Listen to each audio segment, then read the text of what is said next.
अस्सलाम वालेकुम वरहमतुल्लाहि वबरकातुहू। खैरियत से आप लोग, होप यू ऑल फाइन। मेरा नाम है मोहम्मद और welcome back to my channel. कई सारे रिपोर्ट्स ऐसे आते हैं वेस्टर्न मीडिया की तरफ से, ज़ायनिस्ट प्रोपेगेंडा जो रहता है, जिसमें बताया जा रहा है कि शायद इसराइल गैस के लिए, तेल के लिए ऐसे कब्जे कर रहा है, शायद वो बस अपनी ज़मीन को कब्जा करने के लिए, पावर रिटेन करने के लिए। और कुछ आर्टिकल्स में ये भी बताया गया कि नेतन्याहू वो प्राइम मिनिस्टर वहाँ का बन के रहने के लिए, वो अपने पावर के लिए ये सारे आतंकवाद हमले करवा रहा है फ़लस्तीनी मासूम लोगों के ऊपर और उनको शहीद कर रहा है। लेकिन देखा जा सकता है कि ये सब एक झूठी अफवाह और कहानियाँ फैला जाते हैं ताकि इन ज़ायनिस्ट का असली मकसद जो है, जो फ़लस्तीन इनको कॉन्कर करना है, जो टेक ओवर करना है, और साथ ही साथ इनका जो ग्रेटर इसराइल का जो प्लान बनाना है, इसका असली मकसद ये लोग छुपाते हैं।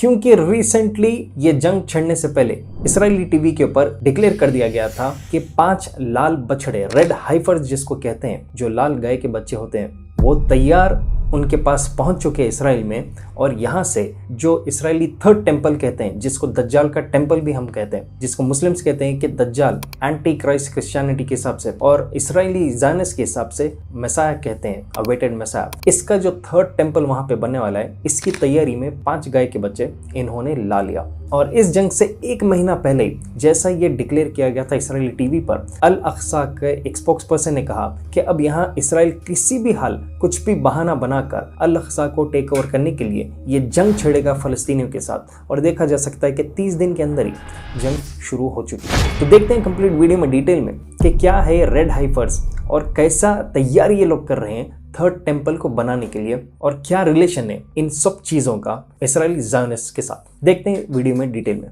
इसराइल का टीवी चैनल 12 ने रिसेंटली डिक्लेयर किया कि 5 रेड हाइफर्स, 5 लाल जो गाय के बच्चे होते हैं, फीमेल होते हैं। ये हाइफर का मतलब होता है फीमेल गाय जो अभी बर्थ नहीं दे सकती है। तो इनको लाया गया है रिसेंटली इसराइल में पिछले साल के सितंबर को, और सीक्रेटली वहाँ की गवर्नमेंट फंड कर रही है इन ज़ायनिस्ट ग्रुप्स को, ताकि ये अपने टेंपल, जो ये लोग थर्ड टेंपल कहते हैं, उसके कंस्ट्रक्शन के लिए कैसा पैसे ट्रांसफ़र किया जा रहा है। इसराइल का जर्नलिस्ट ओमरी मानव ने रिसेंटली सोशल मीडिया पर कई बार इसके बारे में पोस्ट किया कि रेड हाइफर को लाया गया है और ये तैयारी अब करने वाले बहुत जल्द जंग की।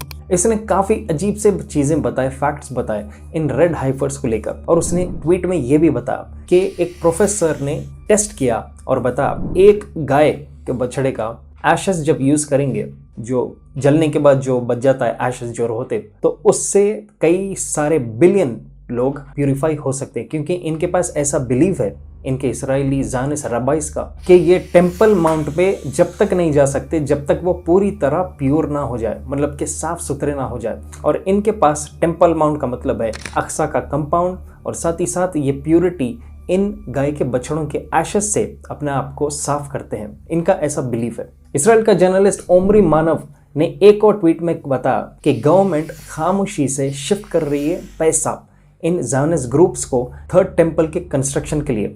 और बताया उसने कि ये ओपनली इसलिए नहीं डिक्लेयर कर रहे हैं ताकि अरब जो कंट्रीज़ है वहाँ के लोग ना परेशान हो जाए और आवाज़ उठाना ना शुरू करें। मतलब कि जो मुस्लिम कौम है उनको धोखे में रखते हुए ये लोग खामोशी से पैसा फंडिंग शुरू कर चुके हैं यहाँ के टेंपल के कंस्ट्रक्शन के लिए। तो वो देखा जा सकता है कि कितना सीरियसली ये लोग अपने कदम आगे तेज़ी से बढ़ा रहे हैं दज्जाल को इनके वेलकम करने के लिए, वहाँ का टेंपल कंस्ट्रक्ट करके। और इसके लिए मस्जिद अल अक्सा और अक्सा कंपाउंड को इनको शहीद करना पहले जरूरी है। देखा जा सकता है कि कुछ दिन पहले ही इनकी एक जगह है जो बाइब्लिकल शिलोह जिसको कहते हैं, वहां पर इनके ज्यूइश रबाइस ने उस पहाड़ पर चढ़ा, और ये फ्रॉम द ट्राइब ऑफ लेवाई है, जिसमें कई सारे बड़े इनके प्रीस्ट्स का ब्लड लाइन चलते आता है। और इन्होंने वहां पर चढ़ के अपना प्यूरिफिकेशन सेरेमनी का एक ट्रायल को इन्होंने कैरी आउट किया। मतलब कि जो असल इनका जो होने वाला है मकसद, अब जिस तरह से रिचुअल रहेगा, सैक्रिफाइस रहेगा, और पता नहीं इनके क्या क्या किस्म के रिचुअल्स है, तो एक मॉक इन्होंने ट्रायल वहां पर करा। मतलब कि ऑलरेडी अब प्रैक्टिस करना शुरू कर चुके हैं, क्योंकि इनको पता है कि वक्त बहुत करीब है इनके अपने रिचुअल्स को कैरी आउट करने के लिए ऑफिशियल तरीके से। और इस इवेंट का हाईलाइट था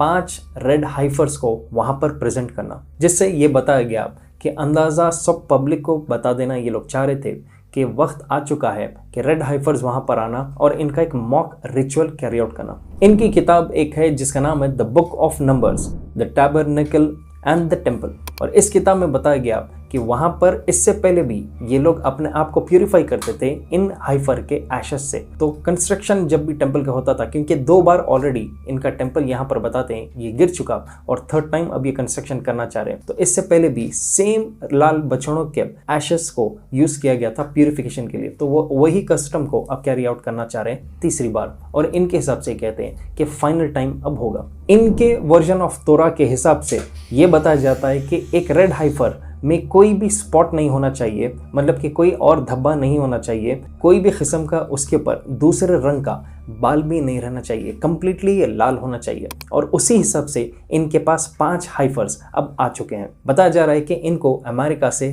कुछ जगहों से सिलेक्टेड वहां से चुन के भेजा गया, क्योंकि ये सिलेक्टेड हाइफर्स ये लोग कह रहे हैं। इस चीज को देखते हुए हमास का बैकअप किया गया एक प्रोग्राम है जिसका नाम है अल-अक्सा। उसमें डॉक्टर अहमद शिहाब ने बताया कि ये जो लाल हाइफर्स है ये प्रूव है कि इजरायली गवर्नमेंट के पास पूरी तरह एक ठोस प्लान है, एक सॉलिड प्लान है एक रिलीजियस वॉर को शुरू करने के लिए रीजन में, मतलब कि एक रिलीजन के बेसिस पर जंग बहुत जल्दी अब इजरायली गवर्नमेंट छेड़ने वाली है। और यहाँ पर वो कुछ ना कुछ बहाने से जंग छेड़ेंगे या उसको पूरी तरह जंग बना देंगे ताकि अक्सा कंपाउंड में ये ज़्यादा से ज़्यादा एंट्री ले। देखा जा सकता है कि ये प्रोग्राम के चंद दिन के अंदर ही हमास और इसराइल के बीच में जंग छेड़ी गई, और उसके बाद हमास का बहाना बनाकर इजरायली अथॉरिटीज़ ने पूरी तरह गाज़ा को टेक ओवर करने का इरादा कर लिया है। देखा जा सकता है कि काफ़ी सक्सेसफुल वो लोग रह रहे हैं, और इसके बाद वो कंप्लीट फ़लस्तीन को टेक ओवर करने का इरादा कर रहे हैं, और आगे जाकर इसी तरह से अक्सा कंपाउंड को ये टेक ओवर करेंगे। और लेट डॉक्टर इसरार अहमद जो पाकिस्तान के एक मशहूर स्कॉलर थे, उनके हिसाब से अगर देखा गया, उन्होंने अपनी स्पीच में एक लेक्चर में बताया था कि मस्जिद अल-अक्सा को शहीद किया भी जाएगा, क्योंकि ये अपना 3rd टेंपल बनाएंगे दज्जाल को वेलकम करने के लिए, क्योंकि इनकी प्रोफेसी में यही दिया गया कि दज्जाल उस टेंपल में आकर एज अ किंग वो बैठेगा। अब ये रेड हाइफर का रिचुअल कैसा कैरी आउट किया जाएगा? इनके बिलीफ के हिसाब से ये उन बछड़ों को लाएंगे वहां पर, और इनके एक सेलेक्टेड दिन जब भी इनको पता चल जाएगा ये वक्त के हिसाब से इनको आगे काम बढ़ाना है, तो वो एक जगह है जिसके बारे में मैंने अभी रिसेंटली कहा, बिब्लिकल शिलो। इस जगह पर लेके जाएंगे, उन बछड़ों को रखेंगे और उनको सैक्रिफाइस कर दिया जाएगा, और उसके बाद उनके बॉडीज को जलाया जाएगा, और उसमें से पूरे एशेस को कलेक्ट करके ये लोग एज अ प्योरिटी बाउल जो है उसको रखेंगे, और उसके थ्रू ये लोग, इनका बिलीफ है कि ये हर चीज़ को प्योर करेंगे। तो यहाँ पर प्रीस्ट शायद वो जो ऐश है उसको लेकर अपने ऊपर लगा लेंगे, साफ़ सुथरा अपने आप को बताएंगे शायद, और वो अपने रिचुअल्स यहाँ से शुरू करेंगे। तो एक तरह से 3rd टेंपल के फाउंडेशन का काम ये रिचुअल होने के बाद शुरू होने वाला है। और यहाँ पर जो बिब्लिकल शिलो है ये कौन सा एरिया है आखिर? अक्सा कंपाउंड के बाजू ही एक पहाड़ी इलाका है जिसको माउंट ऑफ ओलिव्स कहते हैं, और इस एरिया को ख़रीदा गया है इस रिचुअल को कैरी आउट करने के लिए। मतलब कि सामने ही वहाँ पर ऑलरेडी ज़मीन भी रिसेंटली अब ख़रीदा गया है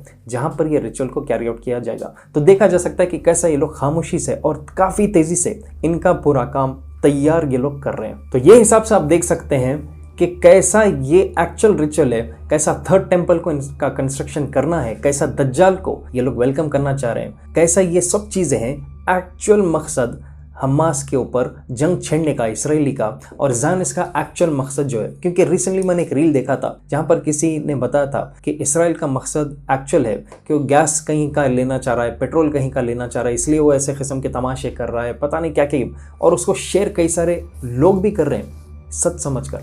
लेकिन देखा जा सकता है कि इसराइल को भी कोई पेट्रोल की, गैस की ज़रूरत नहीं है, क्योंकि जितने अरब कंट्रीज़ है जहाँ पर पेट्रोल है और जहाँ पर भी वेपन सप्लाई जैसे अमेरिका हो, ये सब उसके अंडर ही है, तो उसको इस चीज़ का टेंशन बिल्कुल नहीं है। पर उसका असल मकसद है दज्जाल को वेलकम करना, कंप्लीट फ़लस्तीन का टेक ओवर करके और मस्जिद अल-अक्सा को शहीद करके अपना 3rd टेंपल की तैयारी करना। ये एक्चुअल मकसद है, और ये कोई ज्योग्राफिकल वॉर, कोई ज़मीन के लिए लड़ाई नहीं है, बल्कि क्लियर कट एक रिलीजियस वॉर है ज़ायनिस्ट की तरफ से मुस्लिम्स के खिलाफ। तो आपको क्या लगता है इस चीज़ के बारे में? क्या ये वक्त कितना करीब रहेगा जिस हिसाब से हालात आज के दौर में चल रहे हैं? क्योंकि देखा जा सकता है कि सारे मुस्लिम कंट्रीज खामोश देख रहे हैं जब फ़लस्तीन के ऊपर पूरी तरह बमबारी हो रही है, अत्याचार हो रहा है, और कई जगहों को टेक ओवर भी किया जा रहा है। कई सारे कंट्रीज़, कई सारे मुस्लिम कंट्रीज़ अपने इकोनॉमिक ट्रेड्स में मसरूफ़ है या कॉन्सर्ट्स में मसरूफ़ है। तो आप अपने हिसाब से अपना ओपिनियन नीचे कमेंट करिए कि क्या आगे जाकर होने वाला है। अगर आप नए मेरे चैनल पे, please make sure to subscribe और शेयर कीजिए इस वीडियो को जितना हो सके डाउनलोड करके सही। और ऑल्टरनेटली मैं इन्हीं सेम वीडियोज़ को मेरे फेसबुक पेज पर भी अपलोड करता हूँ और मेरे व्हाट्सअप चैनल पर सारे अपडेट्स देता हूँ। दोनों के लिंक्स मैंने नीचे डिस्क्रिप्शन में दे दिया। और साथ ही साथ आप भी सपोर्ट कर सकते हैं मेरे इस मीडिया को, हक की आवाज़ को आगे बढ़ाने के लिए, क्योंकि आज के ज़ायनिस्ट कंट्रोल मीडिया के दौर में काफ़ी मुश्किल है असल न्यूज़, असल फैक्ट्स को सामने लाना। तो ख्याल रखिए आप अपना, और साथ ही साथ फ़लस्तीनियों को अपने दुआ में याद रखिए। इंशाल्लाह मिलते हैं बहुत जल्द। टेक केयर एंड अल्लाह हाफ़िज़।